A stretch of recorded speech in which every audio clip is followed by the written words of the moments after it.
Rain over parts of Florida, Georgia, and the Carolinas, sparking flash flooding and even tornadoes in some spots. At least 5 people have been killed so far as the storm continues to move north. We have team coverage this morning to help you get ready. Marcella Robertson is in Old Town Alexandria. Jonathan and Lindsay are tracking your forecast and traffic impact here in the studio. And we want to start with Jonathan because we've got more rain. We've got rain now, but the big impacts will be. There's more. Yeah, there's more, and there's more coming between 10 tonight and 10 tomorrow morning. 10 tomorrow morning. Yes. That's right. That's our main timing out of this, Wisdom. And you just see the video there, all that water in all those pictures. And we promised you a couple of days ago, and I promised you that, yes, the biggest threat with this was going to be the rain. And that is really exactly how it's been. Now, for today and tomorrow, we are under a weather impact alert, 1 to 4+ inches of rain, some flooding potential as well, especially west of the district. Move those plans inside and download the WSA 9 app. Get ready and make sure that you've got all of your plans kind of finalized here in terms of clearing out the drainage culverts, clearing out drainage ditches, as well as any of the, the maybe clogged sewerage areas, as well as just clearing your gutters, because that's what helps conduit these potentially pretty extreme rainfall rates that could be coming our way. When you have these systems that make a landfall and then kind of rain themselves out over inland areas, you can easily get 1 inch to 2 inch rainfall amounts per hour. And here comes that rain. This isn't going to be the heaviest stuff either. By about 2:30 p.m., about 5:15, especially west and south towards the northern portion of Virginia, West Virginia Panhandle. That's your heaviest rain to begin. And actually, it looks like overnight tonight into early tomorrow, there's the reds, the yellows, the oranges. That's the heavy stuff. By about 4:15 in the morning on our Friday morning, there's a heavy rain from Purcellville to Front Royal, Culpeper, Warrenton, all the way up into the West Virginia Panhandle, Hagerstown.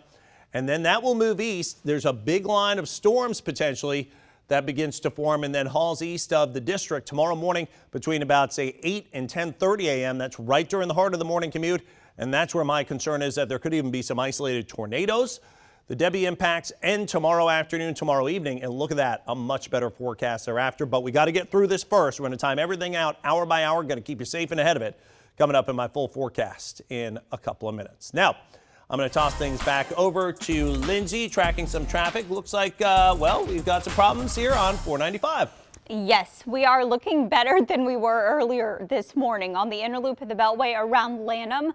Still heavy traffic in this area on the top side of the Beltway, especially around New Hampshire Avenue. That's that red slowdown you see. But I will say road conditions themselves look much better, although you might still have some flooding and ponding on those secondaries until we get round 2 later on. Then I will definitely be keeping an eye on interstates again. Inner loop of the Beltway in Lanham, we have a recent crash heading southbound right around Route 50 with those delays building up around exit 19A. Not enough for you to hop on a detour just yet, but I'll let you know if that changes. And then down in Springfield, we have 2 accidents. First one is on the inner loop of the Beltway around Braddock Road. That right shoulder is blocked around North Springfield Elementary School. That's going to be pretty close by to exit 55. We'll take a look at this 95 northbound crash coming up in just a few. Lindsay, thanks. Anytime heavy rain is in the forecast, we know there are certain areas in the DMV that are really prone to flooding. And that is one reason we have issued this weather impact alert. And one of those areas is Old Town Alexandria. And you know, people are already starting to take precautions. They're using sandbags to hopefully keep the water out. Our Marcella Robertson is live in Alexandria. And I was just talking about earlier how I was down there in the spring when they had a big rain. And I was standing right in that area where you are. And it was insane how much water was there. So people there are definitely experiencing and getting ready for what's to come. Yeah, absolutely. They're getting ready for what's to come, and this really is nothing new for the residents, for the businesses out here. Anytime we get heavy rains, anytime there's a tropical storm that moves through here, you can count on this area right at King Street to be flooded. And that is why businesses have spent the last couple of days, and residents as well, preparing, getting sandbags. You can see a lot of the businesses that are closest to the water here have these sandbags already stacked up here. And that is really the case for a lot of the places, again, that are closest to the water. water. The last couple of days they've been preparing for this. Yesterday, the city of Alexandria gave out hundreds of sandbags, and that is going to be happening again today. So if you didn't get a chance to get out there, you can do that today from 3 o'clock until 7. It's going to happen at 133 South Quaker Lane. There is a limit of 5 sandbags per person, and you do need to show proof of Alexandria residency. But, you know, people who live out here, if you ask them down here, we've been talking to people, and they say this is nothing new, that they've gotten used to this, and they're basically just trying to see what happens and are prepared for whatever comes. Take a listen. Thank goodness. Yes, I am a little bit up a hill, Okay. so we don't have any problems with flooding. Thank goodness. I think it's just the price of admission for living near the water, so I just roll with the punches.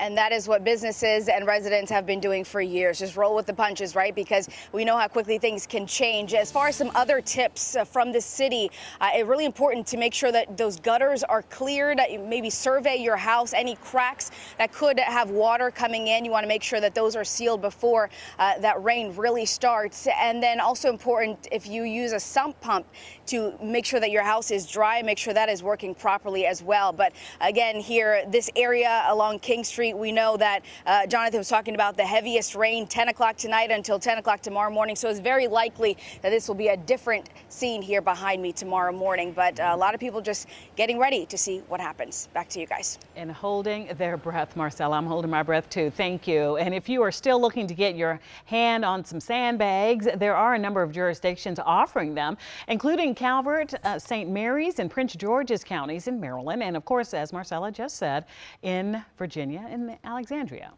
And if you have a ticket to today's Nats-Giants game, the weather is already having an impact on that due to the forecast. First pitch scheduled for about 3 hours from now at 12:05 before conditions get too bad. The Nats also have a home game against the LA Angels. That's tomorrow night. And as of now, that game is still scheduled to start at 6:45.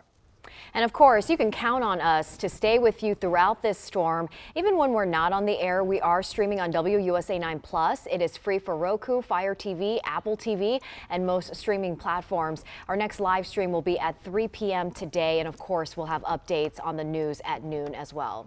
All right, 9:07 is the time right now. If you're looking for a good book, a new book to read by the pool or by the beach once things calm down. Coming up, I sit down with a 7-time New York Times best-selling author to discuss his latest book.